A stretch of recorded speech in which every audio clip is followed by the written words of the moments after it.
This is WHYY's Morning Edition. I'm Brenda Jarrett. Many people know Larry, Moe, and Curly, but there were 6 different men who played Stooges over the years. The Secret Cinema this weekend presents a tribute to one of the lesser-known Stooges, including a visit to a private museum of Stooges memorabilia. Joel Rose reports. Gary Lassin stands in the lobby of the Stoogeum, pointing proudly to a Three Stooges slot machine.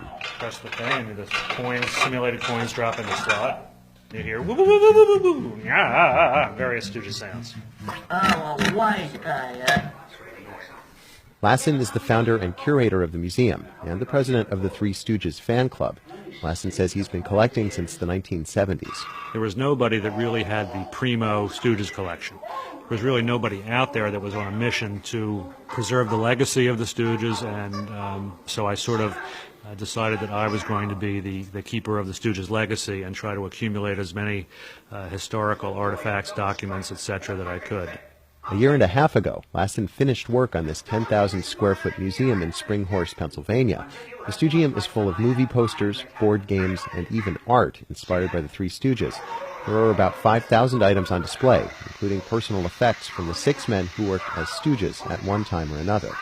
Over in Shemp's area, we have his discharge from the Army and his draft card and things like that. Lassin says the most underrated Stooge might be Shemp Howard, the man who took Curly's spot in the mid-1940s. Shemp has sort of an identity problem with the general public because the average person that's not the hardcore fan just thinks Curly is the man. Curly is a very tough act to follow. In fact, Shemp was a Stooge before Curly.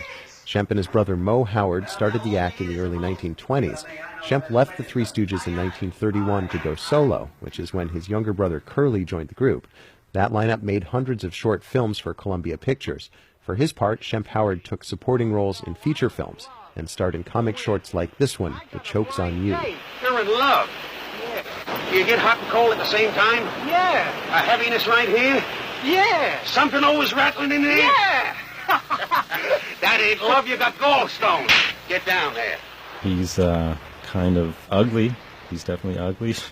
He's cowardly at times, but he's funny always. Jay Schwartz is the founder of Secret Cinema, which presents a rare screening of Shemp Howard's solo films on Friday at the Moore College of Art in Center City. Many people that worked around them all agreed that he was the funniest Stooge. He would improvise much of his material. Shemp teamed up with Larry and Moe again in 1946 after Curly suffered a stroke. No, you are too fortissimo, too allegro, too quantro. Oh, is that bad? It ain't good. You're supposed to be singing about the voices of spring, not the eruption of a volcano.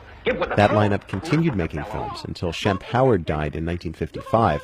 Fan club president Gary Lassin says Shemp's work with the Three Stooges is finally getting the credit it deserves. Shemp, I think, is more of an acquired taste, and I've noticed that he's really been getting a lot more and more respect over the years. This weekend's Shemp Howard tribute includes a trip to Lassin's Stoogeum, where visiting hours are usually by appointment only.